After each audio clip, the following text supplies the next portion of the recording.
Donc nous y voilà. Je suppose que vous êtes tous sous Windows 10, à la rigueur Windows 7, mais idéalement dans Windows 10, puisque l'installation de WAMP sera beaucoup plus facile. En 2017, on est à WAMP 3.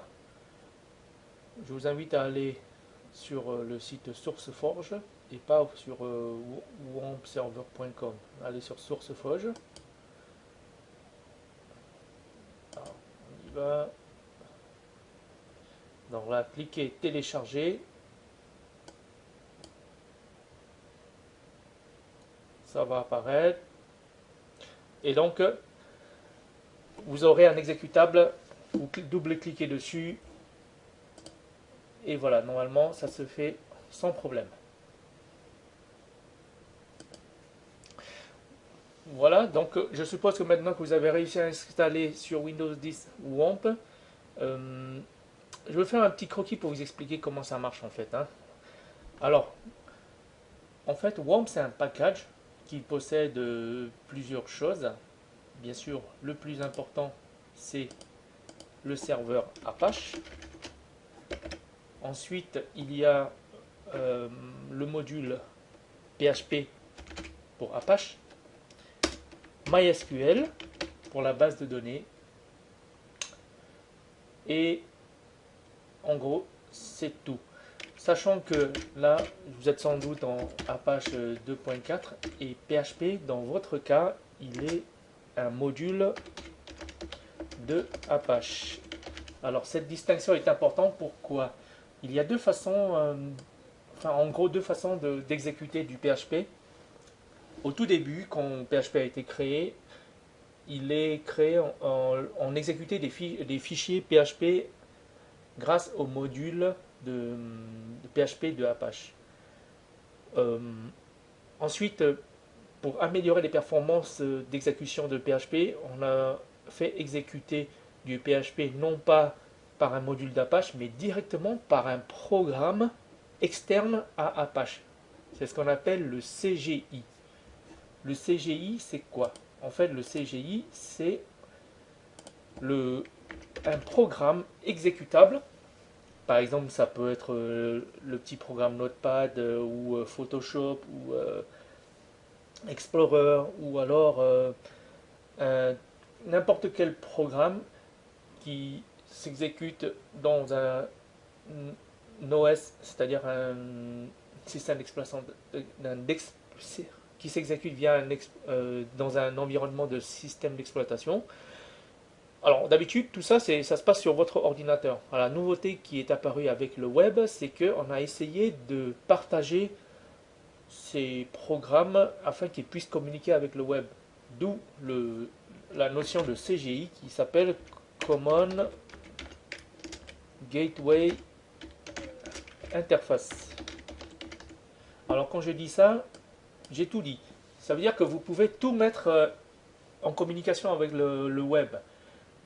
N'importe quel programme. Alors il faut bien sûr faire un pont entre votre ordinateur et le monde extérieur, c'est-à-dire le cloud, l'internet, et il n'y a pas de problème. Ce qui fait que vous pouviez par exemple uploader via un site web une image et vous allez faire réduire la taille ou appliquer un filtre via Photoshop. Théoriquement, tout ça c'est possible. Bien sûr, aujourd'hui, ça ne se fait plus comme ça se fait autrement, mais dans la théorie, c'est comme ça que ça se passe.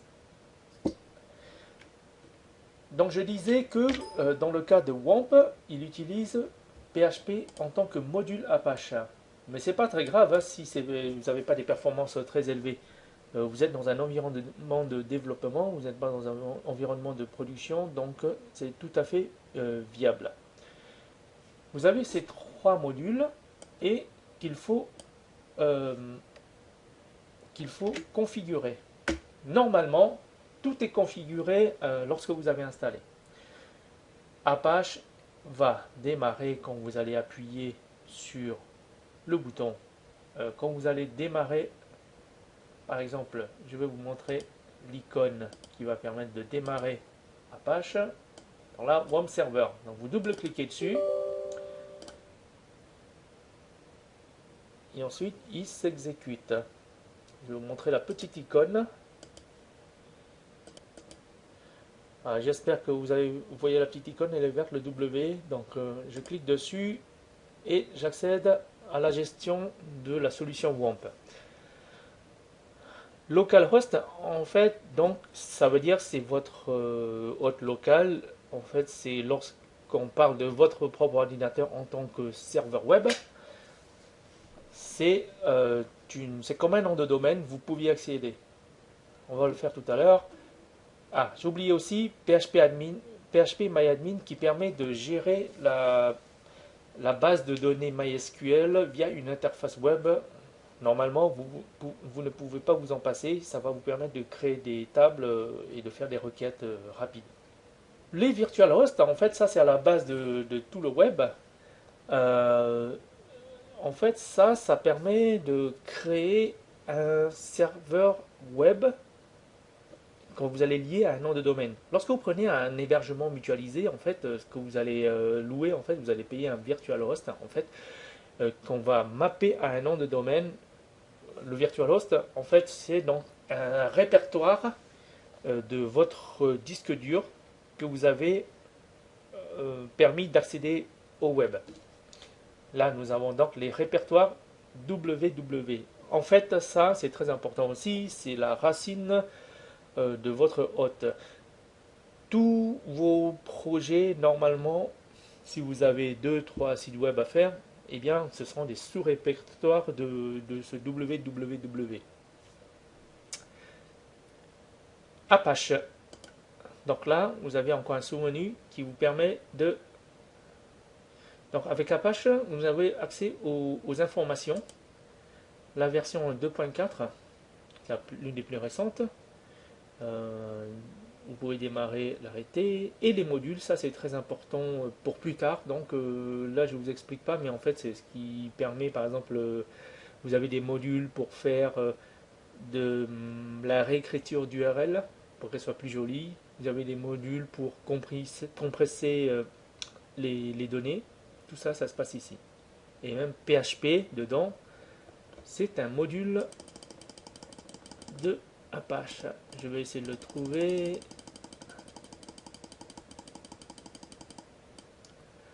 Mode PHP. Où est-ce qu'il est,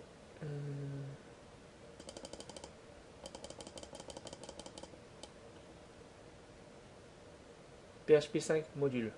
Voilà, c'est celui-là.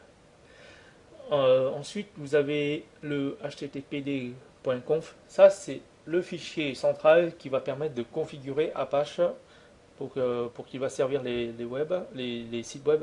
La moindre erreur peut faire planter tout votre serveur, hein, donc c'est un truc à manier avec précaution. Et vous avez des fichiers ici, en fait, les Apache Error Log et Access Log. Lorsque les internautes accèdent à un site web, le serveur Apache, qui est un serveur web, peut consigner toutes les actions. Qu'est-ce qu'il peut consigner? L'heure à laquelle la page a été accédée, l'adresse IP qui a accédé à l'adresse IP du client, de l'internaute qui accède à votre site web, tout un tas d'informations qui va vous permettre, et ça c'est super important de le connaître, de débugger vos applications web voire même de votre hébergement.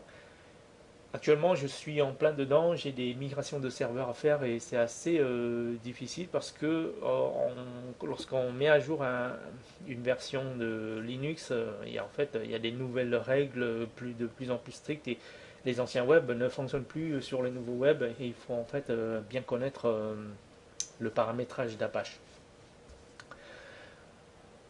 PHP, donc ça c'est la partie qui va vous permettre de paramétrer PHP. En fait, le fichier de configuration de PHP, c'est php.ini. Il faut savoir tout de suite qu'il y a deux fichiers php.ini. Pourquoi? Parce que vous pouvez exécuter PHP en mode web et en ligne de commande. La différence principale entre la ligne de commande, c'est que vous n'avez pas de restriction sur la durée d'exécution. Alors que sur le mode web, souvent vous êtes limité à, par exemple, par défaut à 30 secondes ou à 60 secondes. Et si votre script met plus de temps à s'exécuter, ça va planter. Les extensions PHP, en fait, alors on a Apache qui a des extensions et PHP qui est une extension d'Apache a aussi des extensions. Alors, dans le cas d'Apache, on va parler de modules et dans le cas de PHP, on va parler d'extensions. Alors, qu'est-ce qui peut être intéressant? En fait, par exemple, une extension super importante, bien sûr, c'est PHP MySQL. C'est un driver de base de données. C'est ce qui va vous permettre de faire des requêtes dans la base MySQL. Sans ça, vous ne pouvez pas le faire. PHP curl aussi, c'est important. Ça permet de faire des appels. Vous en aurez besoin pour des web services, des requêtes, voilà. Ou alors pour faire télécharger des fichiers, faire un FTP et plein d'autres choses. Une autre remarquable aussi qui est PHP. Alors, GD2, ça c'est une librairie graphique qui va permettre de faire de manipuler des images ou de créer des images. Par exemple, vous pouvez transformer un texte en image. C'est qui est un peu la base des CAPTCHA en fait. Hein. On génère sans doute la plupart du temps avec cette extension-là. Qu'est-ce qui est important à savoir? PHP Opcache, ça c'est pour me permettre d'accélérer l'exécution des scripts PHP. Normalement aussi, il doit avoir le DOM ou le bibliothèque XML, mais là elle est pas rechargée, donc en fait ça va vous permettre de faire des requêtages dans un fichier, de naviguer dans un fichier XML. Et là, vous aurez besoin de ça et de ça, démarrer le service ou redémarrer le service lorsque vous faites une modification. Lorsque vous faites une modification de votre fichier de configuration Apache, PHP-ini je crois, et vous devez redémarrer le service Apache. Alors ici, c'est les services, ça veut dire que ça va redémarrer MySQL et Apache. Donc je souhaite que vous ayez réussi à installer WAMP et la vidéo suivante, je vais vous aider je vais vous montrer comment on va paramétrer un virtual host.